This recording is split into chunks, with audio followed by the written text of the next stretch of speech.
സാധാരണ തിരഞ്ഞെടുപ്പുകളിൽ വോട്ടർമാർക്ക് കൈനിറയെ സമ്മാനങ്ങളും പണങ്ങളും മോഹനസുന്ദര വാഗ്ദാനങ്ങളും ഒക്കെ നൽകിയാണ് പലരും വോട്ട് പിടിക്കാറുള്ളത്. പക്ഷേ വേറിട്ടൊരു ഗതികേടിന്റെ കാഴ്ചയാണ് തിരുവനന്തപുരത്ത് കാണുന്നത്. എന്നെ വിജയിപ്പിക്കാൻ ഇങ്ങോട്ട് പണം തരൂ എന്നാണ് ഗതികെട്ട ഒരു സ്ഥാനാർത്ഥി വോട്ടർമാരോട് അഭ്യർത്ഥിക്കുന്നത്. ജനങ്ങളെ സേവിക്കാനുള്ള ഒരു പെടാപ്പാട് നോക്കണേ. ഇതൊക്കെ കാണുമ്പോൾ ചിരിക്കണോ കരയണോ എന്നാണ് പാവം വോട്ടർമാരുടെ അവസ്ഥ. വോട്ടും വേണം, പൈസയും വേണം. എന്താ ചെയ്യുക? CPI സ്ഥാനാർത്ഥികളാണ് പ്രചാരണത്തിന് പണമില്ലാതെ വോട്ടർമാരുടെ മുന്നിൽ കൈനീട്ടുന്നത്. വാട്സാപ്പ് സന്ദേശത്തിൽ അക്കൗണ്ട് നമ്പർ കൂടി ഉൾപ്പെടുത്തിയാണ് തിരുവനന്തപുരം മണ്ഡലത്തിലെ CPI സ്ഥാനാർത്ഥി പന്ന്യൻ രവീന്ദ്രന്റെ നീക്കം. മറ്റ് സ്ഥാനാർത്ഥികളുടെ പ്രചാരണത്തിനൊപ്പം പിടിച്ചു നിൽക്കാൻ ഇതല്ലാതെ മറ്റു മാർഗമില്ലെന്നാണ് സ്ഥാനാർത്ഥി പറയുന്നത്. ജനങ്ങളെ സേവിക്കാനുള്ള ഒരു പെടാപ്പാട്. മത്സരിക്കാനില്ലെന്നും പറഞ്ഞിരുന്നതാണ് സ്വതവേ ലളിത ജീവിതം നയിച്ചുകൊണ്ട് രാഷ്ട്രീയക്കാർക്കിടയിൽ മാതൃകയായിരുന്ന പന്ന്യൻ രവീന്ദ്രൻ. പാർട്ടി നിർബന്ധിച്ച് മത്സരരംഗത്ത് ഇറങ്ങിയതോടെ ആ ലാളിത്യവും എളിമയും സംശുദ്ധിയും ഒക്കെ സ്വാഹ. പിന്തുണയ്ക്കൊപ്പം സഹായ സഹകരണങ്ങൾ കൂടി അഭ്യർത്ഥിക്കുന്നതാണ് പന്ന്യൻ രവീന്ദ്രന്റെ വാട്സാപ്പ് സന്ദേശം. അടുത്ത സുഹൃത്തുക്കളെ ലക്ഷ്യമിട്ടാണ് തയ്യാറാക്കിയത് എങ്കിലും ഷെയർ ചെയ്ത് ഒടുവിൽ ആ സന്ദേശം നിരവധി പേരിലേക്കാണ് എത്തിയത്.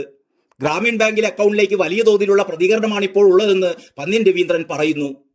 ഒരു ഓട്ടോ തൊഴിലാളി അയച്ചത് 20 രൂപയാണത്രേ.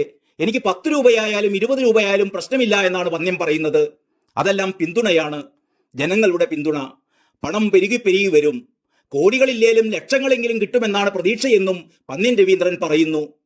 പന്ന്യന്റെ ഈ രീതി മറ്റു സ്ഥാനാർത്ഥികൾക്കും മാതൃകയാക്കാവുന്നതാണ്. ഇങ്ങനെയൊക്കെ കാശ് വാങ്ങിക്കാമായിരുന്നെങ്കിൽ പിന്നെ എന്തിനായിരുന്നു ഈ ഇലക്ട്രൽ ബോണ്ടിനെതിരെ ഇവരൊക്കെ ഉറഞ്ഞു തുള്ളിയത് എന്നാണ് അത്യാവശ്യം തലക്കുള്ളിൽ വെളിച്ചമുള്ള വോട്ടർമാർ സ്വയം ചോദിക്കുന്നത്.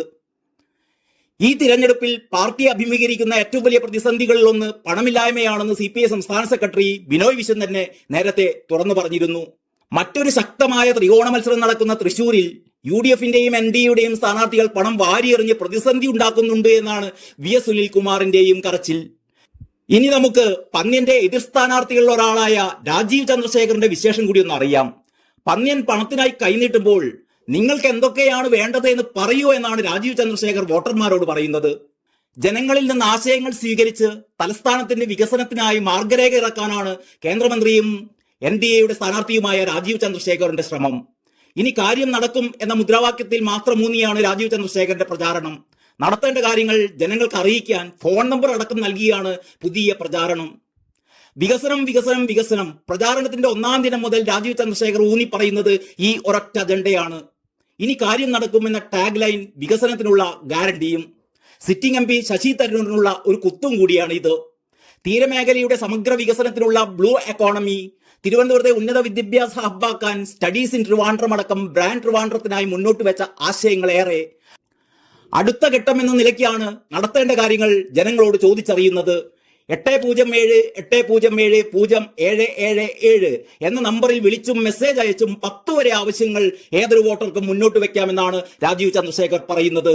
പിന്നാലെ മാർഗരേഖ ഇറക്കും. രാഷ്ട്രീയത്തിന് അതീതമായി നഗരവികസനം മുൻനിർത്തി തരൂരിനെ തുടച്ചിരുന്ന പൗരപ്രമുഖരെയും യുവ വോട്ടർമാരെയുമാണ് രാജീവ് ചന്ദ്രശേഖർ പ്രധാനമായും ലക്ഷ്യമിടുന്നത്. വിദേശകാര്യ വിദഗ്ധൻ TP ശ്രീനിവാസനാണ് രാജീവ് ചന്ദ്രശേഖറിന്റെ തിരഞ്ഞെടുപ്പ് കമ്മിറ്റി ചെയർമാൻ. ജയിച്ചാൽ MP എന്ന നിലക്ക് ഈ മാർഗരേഖ നടപ്പാക്കുമെന്ന് രാജീവ് ചന്ദ്രശേഖർ പറയുന്നു. വോട്ടർമാരാകെ ആശയക്കുഴപ്പത്തിലാണ്. വികസനത്തിനു വേണ്ടി രാജീവ് ചന്ദ്രശേഖറിന് വോട്ട് ചെയ്യണോ അതോ പൈസ അങ്ങോട്ട് നൽകി പന്ന്യൻ രവീന്ദ്രനെ വോട്ട് ചെയ്യണോ? ഏതായാലും എന്ത് സംഭവിക്കുമെന്ന് കാത്തിരുന്ന് കാണാം. നന്ദി, നമസ്കാരം.